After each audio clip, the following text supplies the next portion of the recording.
Saudari dan saudaraku yang terkasih di dalam Yesus Kristus, saya akan membacakan renungan yang disiapkan oleh Monsinyur F.E. Hadi Sumarta Okarm pada Hari Raya Kristus Raja Semesta Alam, hari Minggu ke-34 tahun 2020. Sebagai hari Minggu penutup tahun liturgi, gereja hari ini merayakan Hari Raya Kristus Raja Semesta Alam. Dan dalam perumpamaan yang dipakai Yesus untuk menggambarkan bagaimana ia akan tampil sebagai raja, hal-hal yang akan diputuskannya adalah sangat jelas dan tegas. Disitulah Yesus akan menentukan bagaimana nasib kita yang abadi nanti, sesuai dengan sikap dan perbuatan hidup kita dalam menghadapi keadaan dan kebutuhan sesama kita. Dari apa yang dikatakan Yesus sebagai raja, seperti dicatat oleh Matius dalam Injilnya, ternyata keputusan yang diambil Yesus dalam penghakimannya terakhir bukan tergantung dari pengetahuan atau kepandaian kita, atau kedudukan, jabatan, ataupun pangkat yang telah kita capai dan peroleh. Bukan pula dari milik atau kekayaan betapapun besarnya yang dapat kita miliki. Di dalam perumpamaan itu, kita dapat belajar untuk tahu dan mau menolong kebutuhan orang lain atau sesama kita. Dari isi perumpamaan itu, kita dapat dan harus bersedia belajar untuk menolong atau membantu sesama kita dalam hal-hal kecil dan sederhana.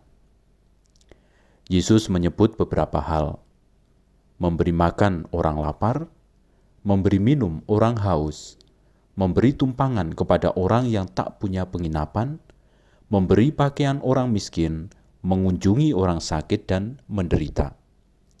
Jadi, yang dibutuhkan bukanlah pertama-tama memberi sumbangan jutaan, miliaran, triliunan rupiah.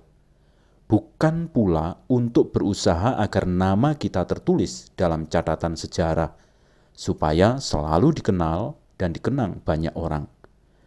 Pada dasarnya yang patut diketahui dan dilakukan ialah bahwa kita harus membantu orang-orang yang kita jumpai setiap hari, siapapun orangnya. Mengenal, memperhatikan, dan menolong, disitulah sebenarnya letak kebesaran dan kebahagiaan Yesus dalam kehadiran dan perbuatannya dalam masyarakat di mana ia berada. Itulah yang diajarkan dan dilakukan Yesus. Itulah juga harus kita lakukan. Pertolongan atau bantuan yang benar dalam bentuk apapun yang kita berikan kepada sesama harus kita berikan secara ikhlas tanpa perhitungan. Bukan diberikan dengan disertai keinginan atau harapan untuk dipuji dan dihargai. Sikap pemberian semacam itu bukanlah kerelaan, melainkan lebih berupa suatu keinginan untuk lebih dipuji dan dihargai. Suatu sikap harga diri yang palsu dalam memberi pertolongan. Pertolongan atau bantuan yang dikehendaki dan diberkati Tuhan adalah pertolongan yang sungguh diberikan dengan rela hati dan tanpa perhitungan apapun. Sungguh sangat penting apa yang ditegaskan oleh Yesus dalam Injil Matius hari ini kepada kita. Ia mengatakan bahwa pertolongan apapun yang kita lakukan kepada orang lain, itu kita lakukan seperti dilakukan kepada Yesus sendiri. Begitu juga pertolongan yang tidak kita lakukan kepada sesama kita juga tidak kita lakukan kepadanya. Mengapa? Karena Yesus diutus untuk memperkenalkan Allah sebagai Bapanya dan Bapa kita yang Maha Kasih. Seperti diajarkannya, tetapi juga seperti dilakukannya oleh Yesus sendiri, Yesus memperhatikan dan berbuat baik kepada semua orang, khususnya mereka yang membutuhkan pertolongan. Yesus melaksanakan apa yang dikehendaki Bapanya sebagai Bapa yang sungguh baik hati terhadap segenap makhluk ciptaannya sebagai anak-anaknya sendiri. Inilah yang diajarkan dan dilaksanakan Yesus dalam membantu atau menolong semua orang, khususnya justru kepada mereka yang paling membutuhkannya. Yesus berkata, "Apa yang kamu lakukan atau yang tidak kamu lakukan kepada orang lain, itulah sikap dan perbuatanmu yang sama dengan sikap hidup dan perlakuanmu terhadap diriku." Yesus dengan tegas menyamakan dirinya dengan orang-orang yang berkekurangan. Namun mendengar kata-kata Yesus itu, jangan sampai kita menganggap Yesus berpendirian dan bersikap berat sebelah atau tidak adil.